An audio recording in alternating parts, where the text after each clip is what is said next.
Hello, everyone. This is Cody Lee of BlackCatBooks.org, author of I, the Dragon, Cruel and Beautiful, Rabbit Hole, Lore and Frey, and the upcoming Jaw of the Dragon. So, last week, I can't believe it's been a full week, there was confirmation that E3 is officially 100% dead. It's never coming back. It's dead in the water. Every company has moved to like the digital presentation format, the Nintendo Direct format, and E3 as a concept has completely failed. It's not coming back. It is completely obsolete. It's over. And we all breathe a sigh of relief because every year we had to go through this process of like going to this showcase and like seeing companies like Ubisoft reveal stuff like Beyond Good and Evil 2 and seeing like game journalists every time it was shown off, whether it was in like 2008 or 2012 or 2016, like, oh, this looks like the greatest thing ever, only for it to like fall by the wayside, never come out, and everyone forget about it until the next time that Ubisoft was ready to show it. Like, I was tired of games that nobody cared about being hyped up and promoted, right? I was tired of, like, The Last Guardian winning, like, one of the, like, most exciting game at the show of, like, E3 2015 or something, like, just because, like, oh, man, it's been, like,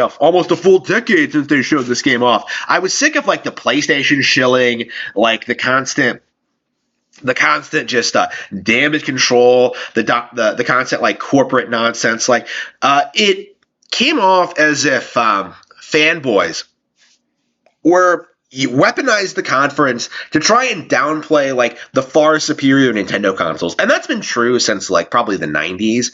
Like obviously we've been seeing this for a long time. Like but like it's interesting looking back on this, seeing like what changed, like what made E3 obsolete. And it was absolutely the advent of the Nintendo Direct. It was absolutely Satoru Iwata noticing this, realizing that game journalists were corrupt and were constantly downplaying all their games and deciding that we are going to make a change. We are going to deliver gaming news directly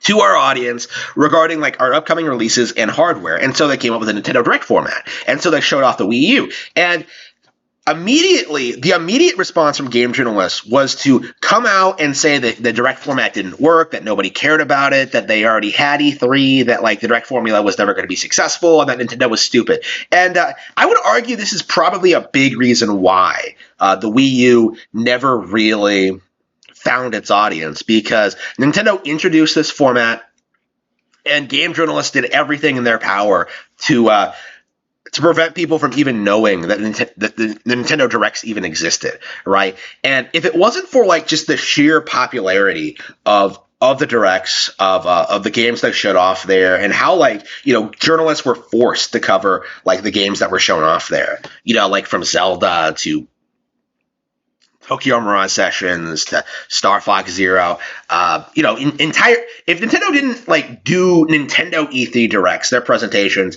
you know, people tuning in to watch them and like slowly becoming acclimating to the idea, like, you know, after a decade, that format became the standard, right? Like all anybody cares about when it comes to these showcases is showing off games to the public, and Nintendo Directs have gotten that formula down to a science, right? Where like every single time we get like crazy announcements nonstop for like 40 minutes straight, right? And, you know, initially we had these rough spots where like, you know, pretendos would come out and say that like certain games didn't matter or like weren't exciting to see. But like at this point, people kind of have gotten used to the idea that like not every Nintendo Direct is going to have games that they want to play. So, you know, it's become more respected over time, right? It's essentially completely replaced the traditional E3 model, and it has essentially made game journalists obsolete because with Twitter and like being able to communicate directly to like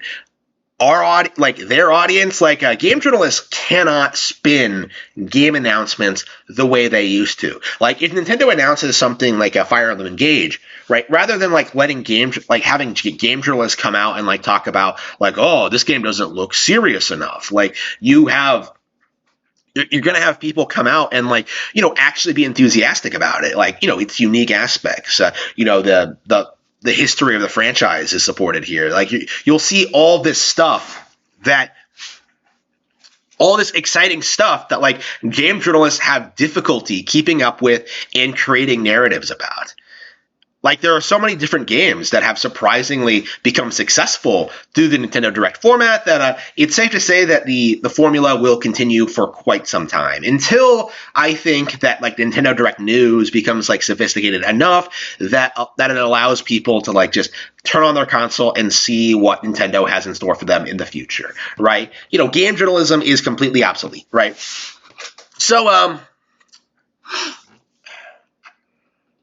the damage control in regards to the situation is that like the entire industry has moved on from E3, right? That it's not just a Nintendo thing, that everyone is tired of E3 and its nonsense. But really, the trendsetter here, the company that got this movement off the ground, who really got that really made E3 unviable, completely unviable as like a propaganda outlet, was Nintendo. Nintendo was forward thinking. They were progressive. They understood that E3 was causing problems, and they moved away from it. They solved the problem, and they are not getting enough credit for that.